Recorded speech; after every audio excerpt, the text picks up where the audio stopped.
Hello everyone, welcome to RPSC study hub. RS means question answer की series चल रही है।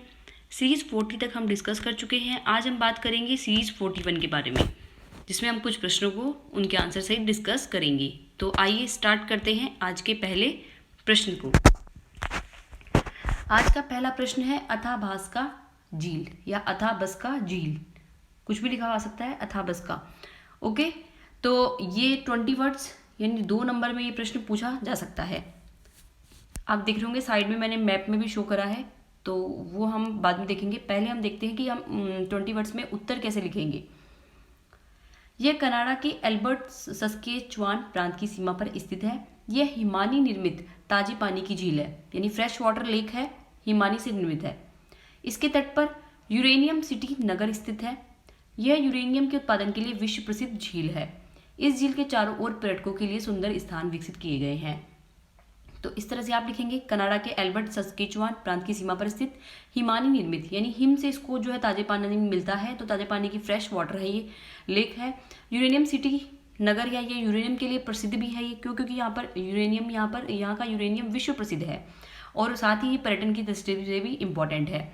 अब हम देखते हैं कि मैप में हम इसको किस तरह से शो करेंगे। तो आप सबसे पहले नॉर्थ अमेरिका यानी उत्तरी अमेरिका का मैप बनाएंगे, ये वाला।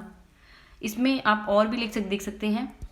सबसे पहले हम बात करेंगे अथाबस्का लेक जो है वो यहाँ पर स्थित है, ये देख सकते हैं आप, यानी ग्रेट स्लेव लेक जो है उसके जस्ट नीचे जो है अथाबस्का लेक है। अब हम मैप में हम और भी लेक देख लेते हैं, क्योंकि मुझे एक बहुत ही सुंदर सा मैप भी मिल गया सर्च करने पर आपके साथ शेयर करने के लिए, तो मैं मैप भी शेयर कर रही हूँ। तो उसमें और भी लेक देख लीजिए साथ में, कि हो सकता है कि और भी कोई लेक जैसे टिटिका का लेक भी पूछ सकता है। तो सबसे पहले हम बात करेंगे कनाडा की और लेक की, नॉर्थ अमेरिका की, सॉरी कनाडा नहीं, कनाडा में तो केवल ये अथाबस्का हो गई। उसके अलावा हम बात कर रहे हैं कौन कौन सी, Great Bear Lake, Great Slave Lake, फिर है लेक अथाबस्का, उसके बाद Lake Winnipeg, Great Lakes, Great Salt Lake, फिर ट्रॉपिक ऑफ कैंसर आ जाएगी, कर्क रेखा हमारी आ जाएगी, फिर उसके बाद में हमारा ये दक्षिणी अमेरिका जाएगा, तो उसमें हम टिटिका का वो सब अलग अलग देख सकते हैं। तो आप ऊपर उत्तरी अमेरिका की लेक आराम से देख सकते हैं, ये सारी उत्तरी अमेरिका की लेक हो गई, Great Bear, Great Slave, Lake Athabasca, Great Salt Lake, Lake Winnipeg और ग्रेट लेक्स, ये सारी लेक उत्तरी अमेरिका की हो गई। अब चलते हैं हम दूसरे प्रश्न पर। दूसरा प्रश्न है फोकस एवं अधिकेंद्र को परिभाषित कीजिए।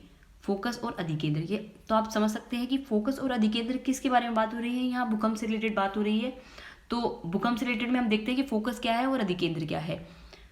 फोकस तो फोकस हो गया, और अधिकेंद्र को एपिसेंटर भी बोलते हैं इंग्लिश में। फोकस, धरातल के नीचे जिस गहराई पर भूकंप की उत्पत्ति होती है उसे हम फोकस कहते हैं। धरातल के नीचे जिस गहराई तक भूकंप की उत्पत्ति, यानी जहां से भूकंप की उत्पत्ति हो गई, उसे हम बोलेंगे फोकस केंद्र। अधिकेंद्र किसको बोलेंगे, भूकंपीय तरंगे धरातल पर सर्वप्रथम जिस बिंदु पर पहुंचती है अथवा फोकस से लंबवत बिंदु, यानी जहां पर फोकस हो गया, फोकस का लंबवत बिंदु कौन सा हो गया, हमारा अधिकेंद्र। और भूकंपीय तरंगे धरातल पर सर्वप्रथम जिस बिंदु पर पहुंचती है, यानी सबसे पहले जहां पर फील होता है हमें कि भूकंप आया है, उसे हम क्या बोलेंगे, अधिकेंद्र यानी एपिसेंटर। तो एपिसेंटर पर जो सबसे ज्यादा सर्वाधिक भूकंप के झटके जो है वो महसूस किए जाते हैं। भूकंपीय तरंगे धरातल पर सर्वप्रथम जिस बिंदु पर पहुंचती है उसे ही हम क्या बोलेंगे, अधिकेंद्र। अब भूकंपीय तरंगे की आप देख लीजिएगा क्या होती है, P S star, P star, S star, तो ये भी आप देख लीजिएगा, ये भी एग्जाम पॉइंट ऑफ व्यू से काफी इंपॉर्टेंट है। भूकंपीय तरंगे 50 वर्ड्स में और 100 वर्ड्स, दोनों वर्ड्स में ये पूछी जा सकती है, 5 नंबर और 10 नंबर में भूकंपीय तरंगे। नेक्स्ट चलते हैं नेक्स्ट प्रश्न पर। सिक्किम में अवस्थित 3 हिमनदों के नाम लिखिए। ओके, सिक्किम, तो सिक्किम में 3 हिमनद ग्लेशियर कौन कौन से हो गए, जेमू, दूसरा हो गया रोहतांग ग्लेशियर और लोनाक ग्लेशियर। अब आप इनको है ना मैप में भी शो कर सकते हैं, जेमू ग्लेशियर को, रोहतांग ग्लेशियर को, लोनाक, तो मार्क्स क्या है अधिकतम मिल सकते हैं। इसके अलावा अगर आपको और भी जानकारी है जेमू ग्लेशियर के बारे में, रोहतांग ग्लेशियर और लोनाक तीनों ग्लेशियर के बारे में और भी कोई रोचक जानकारी है तो वो भी आप यहाँ पर लिख सकते हैं। तो सिक्किम में अवस्थित 3 हिमनद हो गए, जेमू, रोहतांग, लोनाक। नेक्स्ट प्रश्न चलते हैं, ये 20 वर्ड्स में पूछा जा सकता है। इसके अलावा और भी जो हमारे और भी हमारे जो भारत के जितने भी जगह हैं जहाँ पर हिमनद है उत्तरी भारत में, तो वो हिमनद आप जरूर याद कर लीजिएगा। जैसे उत्तराखंड के हिमनद भी आप याद कर लीजिएगा, हिमाचल प्रदेश के, तो सभी जो राज्य हैं उनके आप हिमनद याद कर लीजिएगा। नेक्स्ट है, राज्य में बेरिलियम एवं थोरियम का उत्पादन कहाँ कहाँ होता है। राज्य से मतलब यहाँ हो गया राजस्थान में।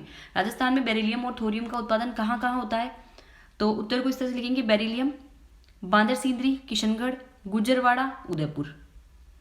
किशनगढ़ के बांदर सिंदरी में और उदयपुर के गुजरवाड़ा में। इसके अलावा थोरियम कहाँ होता है, भद्रावन, पाली, सरदारपुरा, भीलवाड़ा, यहाँ पर थोरियम होता है। अब आप इसमें है ना राजस्थान का मैप बनाकर भी जो है शो कर सकते हैं इसको भी, बेरिलियम कहाँ कहाँ हो रहा है, इसके अलावा थोरियम कहाँ कहाँ हो रहा है, पॉइंट बना बनाकर ऐसे डॉट बनाकर कि यहाँ पर बेरिलियम है, यहाँ पर थोरियम है, या फिर 2 पेन का यूज़ करके भी आप शो कर सकते हैं, रेड और ब्लू पेन का यूज़ करके भी आप शो कर सकते हैं। नेक्स्ट प्रश्न पर चलते हैं, राजस्थान में संभावनाओं के बावजूद भी सौर ऊर्जा उत्पादन अधिक क्यों नहीं हो पा रहा है। 50 वर्ड्स 5 मार्क्स में क्वेश्चन पूछा जा सकता है। राजस्थान में संभावनाएं तो है, हमें पता ही है कि सौर ऊर्जा की बहुत ज़्यादा संभावनाएं हैं, लेकिन जितनी संभावनाएं हैं उसके अकॉर्डिंग उत्पादन क्यों नहीं हो पा रहा है, रीज़न क्या है। बहुत ही डीप क्वेश्चन है, प्लीज़ इसको आप जरूर प्रिपेयर करिएगा, आपके बहुत हेल्पफुल होगा। वैसे भी आप लिख सकते हैं, इसको कहीं पर भी यूज हो सकता है। उसके अलावा डायरेक्ट क्वेश्चन भी पूछा जा सकता है। ये अगर सौर ऊर्जा का क्वेश्चन पूछा जाता है तो उसमें भी आप ये लिख सकते हैं। आंसर को किस तरह से लिखेंगे, सौर ऊर्जा उपकरण महंगे हैं और आयातित है।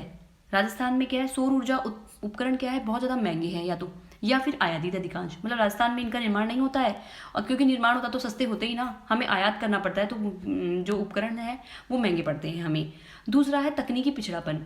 अब जो सौर ऊर्जा के से रिलेटेड जितनी भी तकनीकी है उसमें भी हम पिछड़े हुए हैं, तो ये भी कहीं ना कहीं रीजन है। अगर तकनीकी रूप से हम और स्ट्रांग हुए तो सौर ऊर्जा में हम काफ़ी ज़्यादा उत्पादन कर सकते हैं। तीसरा है धूल भरी हवाएं, आंधियों के कारण सौर फोटोवोल्टिक पद्धति पर आधारित संयंत्रों की उत्पादन क्षमता कम हो जाती है। अब पता ही है कि जहाँ जहाँ सौर ऊर्जा के संयंत्र लगे हुए हैं वहाँ पर धूल भरी हवाएं और आंधियाँ भी चलती रहती है। गर्मी के मौसम में तो बहुत ज़्यादा धूल भरी हवाएं, आंधियाँ चलती है गंगानगर बीकानेर साइड में, तो प्रोडक्शन जो है वो कम हो जाता है। क्यों, क्योंकि फोटोवोल्टिक पद्धति पर आधारित संयंत्र जो होते हैं उनकी उत्पादन क्षमता इसके कारण कम हो जाती है, आंधी और धूल भरी हवाओं के कारण। धूल मिट्टी से जो सोलर यंत्र है फोटोवोल्टिक पद्धति पर आधारित होता है, जिससे उनकी उत्पादन क्षमता घट जाती है धूल के कारण। प्रसारण तंत्र का विकास भी नहीं हो पाया है। उसके अलावा सौर ऊर्जा से रिलेटेड जितना भी जो हमारा प्रसारण तंत्र है वो भी प्रॉपर रूप से डेवलप नहीं हो पाया है। तो ये सभी रीजन इंगित करते हैं कि राजस्थान में सौर ऊर्जा की संभावना के बावजूद भी उत्पादन अधिक नहीं हो पाया है। अगर हम इन समस्याओं पर थोड़ा गौर करें, गवर्नमेंट जो है इन समस्याओं को थोड़ा ठीक करे, तो काफ़ी हद तक सौर ऊर्जा के उत्पादन में और अधिक वृद्धि हो सकती है। हालांकि गवर्नमेंट ने प्रयास भी किए हैं और 1 साल पहले राजस्थान जो है सौर ऊर्जा के उत्पादन में प्रथम भी आया है, लेकिन फिर भी और भी प्रयास करना बाकी है कि क्षमता जितनी क्षमता है कम से कम एटलीस्ट उतनी क्षमता का हम प्रयोग तो करें और सौर ऊर्जा का उत्पादन भी करें। So thank you for watching this video, bye.